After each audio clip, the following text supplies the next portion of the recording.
qu'on appelle une intro claquée mais efficace. Ceci est un disclaimer, un petit disclaimer parce que c'est utile les disclaimers. Salut mamif, j'espère que vous ça va, comme d'habitude. Actuellement on part sur du 22h54 du soir. Que ne ferais-je donc pas pour Naruto? Nous nous retrouvons aujourd'hui pour une vidéo mais exceptionnelle, à savoir Naruto vu par une débutante, et ça c'est cool. J'ai commencé Naruto très récemment et je n'ai lu que les 3 premiers tomes, je tiens à le dire. Donc forcément, il y a des choses que j'ignore absolument sur le monde de Naruto. Débutante, tout est donné dans le titre de la vidéo les gars. Pourquoi ai-je lu Naruto si tard et pourquoi est-ce que je le lis maintenant en fait? Il s'avère que j'ai beaucoup d'amis autour de moi qui adorent Naruto, qui adorent les animés de manière générale et qui vouent un culte à Naruto.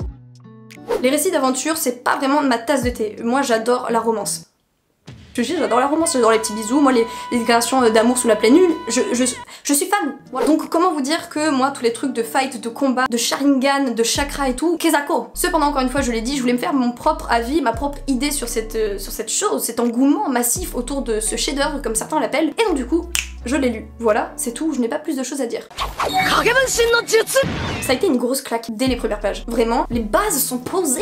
Vraiment, j'ai accroché dès les premières pages et je pensais pas, je me suis dit oh il va me falloir un temps d'adaptation etc. Mais pas du tout, pas du tout. Donc en fait, ce que j'ai adoré dans ce récit et qui pour l'instant me suit, peu importe les tomes, peu importe comment avance l'histoire et qui me touche profondément, c'est l'idée de bravoure qui est amenée par l'auteur. Parce que la notion qui est apportée tout simplement par l'auteur, comme j'ai dit précédemment, je la trouve magnifique. On a ce garçon Naruto un peu perdu dans la vie, dans le sens où lui son but ultime c'est d'être un Hokage, soit le chef des ninjas de son village, si je ne m'abuse, et qui ne jure que par ça, mais qui à côté est un peu un loser, dans le sens où sur certaines choses où les gens l'attendent dans la société où il vit, il est à côté de la plaque, que ce soit pour les études etc. On voit très vite qu'il a un énorme potentiel et que c'est une personne avec un fond extraordinaire, mais qui est à côté de la plaque, parce qu'il ne sait pas le gérer tout ça. Il a un objectif, mais pour y arriver, il ne sait pas exactement quelle voie prendre. Et du coup, ce que j'ai beaucoup apprécié aussi à côté directement, c'est les maîtres qui viennent aider Naruto. Ce qui est hyper intéressant, c'est que ce soit pour l'instant, au point où j'en suis, Iruka en premier ou ensuite Kakashi. Si vous me suivez sur Insta, vous avez pu voir mes crises d'amour pour Kakashi intenses et aiguës. Bref, on en reparlera plus tard. Ce que j'aime énormément en fait et qui fait vraiment introspectif avec soi quand on le lit, c'est d'en apprendre plus sur l'humilité, sur écouter ton professeur, t'investir dans une tâche même si tu sais pas trop là où on te mène. Et c'est ça que j'aime beaucoup dans ce manga également, c'est qu'on apprend vraiment le respect envers ses professeurs. Et enfin, ce que j'apprécie beaucoup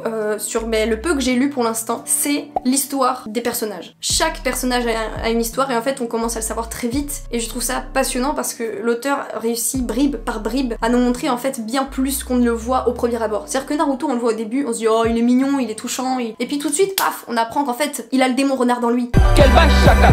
C'est pas un spoil, vous le savez dès les 3 premières pages. Enfin c'est un spoil des 3 premières pages. Pareil, on voit Sasuke au début, on se dit mais pourquoi il se joue mystérieux celui-là? Pourquoi il fait le dark comme ça dans son coin en mode je ne vois personne, je suis ami avec personne? Et en fait non, on se rend compte très vite de son objectif, à savoir tuer quelqu'un. Sakura, pareil, Sakura n'a pas d'histoire, enfin pour l'instant, donc je survalide pour le moment Naruto, c'est un petit bonheur à lire. Maintenant on va passer à The Moment. Alors en premier, bien évidemment, la surprise a été spoilée déjà, Kakashi. Pourquoi Kakashi? Parce que c'est l'être le plus badass et le plus soft que je n'ai jamais vu dans un manga, dans un livre, de ce que vous voulez. C'est-à-dire que le mec, tu le croises comme ça, petit bandana sur l'œil, petit Sharingan dans la pupille, et puis après tu vois que, mais vraiment, c'est le plus gros sucre de l'univers. Tu vois que le mec, tu sens qu'il a un passé sombre. Je ne le connais pas encore, mais ça se sent fort. Déjà, quand il est ça dans l'œil, tu sais qu'il y a eu un truc qui s'est passé à un moment ou un autre. Mais en plus de ça, c'est un mec humble, drôle, gentil. Enfin bref, je ne vais pas faire le CV de Kakashi, mais il tutoie la voie lactée. Ensuite, dans mon deuxième personnage préféré, il va y avoir Naruto. Il est juste hyper touchant et il nous concerne tous parce qu'on a tous en nous des rêves enfouis, un peu fous, un peu démesurés. On sait pas si on y arrivera un jour, mais on aimerait y arriver. Et Naruto, lui, c'est pas il aimerait y arriver, c'est il va y arriver, il va tout donner, il va y arriver. Et c'est ce côté-là que j'aime beaucoup chez lui. Le je fonce, il y a pas d'obstacle, et même s'il y en a, je fais pas des roulades dessus, je fais des saltos arrière double vrille dessus. Et ça, je trouve ça touchant parce que ça donne du courage en fait. Toi, t'es là, tu te dis ah mes cours ça me plaît pas, mon travail ne me plaît pas et tout, j'aimerais bien faire ça, mais je n'ose pas parce que j'ai peur de... Fais comme Naruto, fonce!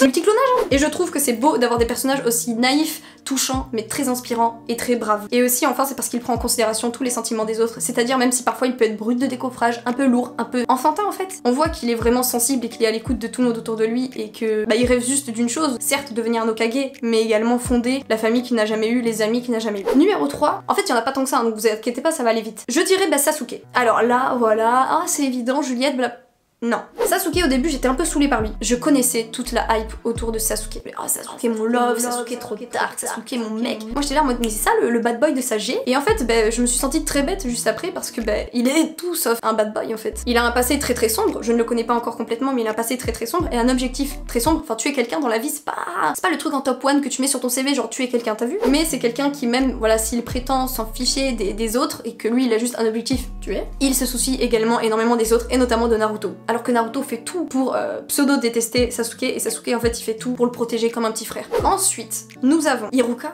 J'aime bien Iruka, je l'aime beaucoup, il est très humble. Après voilà, je vais pas vous cacher que pour l'instant il sert pas à grand chose dans le décor à part révéler Naruto en tant que ninja. Non, c'est sûr que mettre Naruto sur la voie d'être un futur ninja, c'est pas très important, Juliette. Mais quelle idiote. Je mets forcément la dernière, The Last, Sakura. Alors là, des personnes vont me dire ah, toi non plus t'aimes pas Sakura. Parce que j'ai très vite compris que tout le monde détestait Sakura. Après, je vais pas vous cacher que c'est pas mon perso préf. Mais je trouve qu'elle a aussi des choses hyper attachantes en fait. Certes, il y a des fois où elle est tellement sur Sasuke que ça saoule, ça bourre. C'est une fille qui a l'air éminemment intelligente. Enfin, c'est la seule qui a bossé ses cours quand elle apprenait à être ninja. Excusez-moi, mais la technique des chakras, c'est pas Naruto et Sasuke qui l'ont su faire en premier. C'est Sakura qui montait aux arbres comme ça.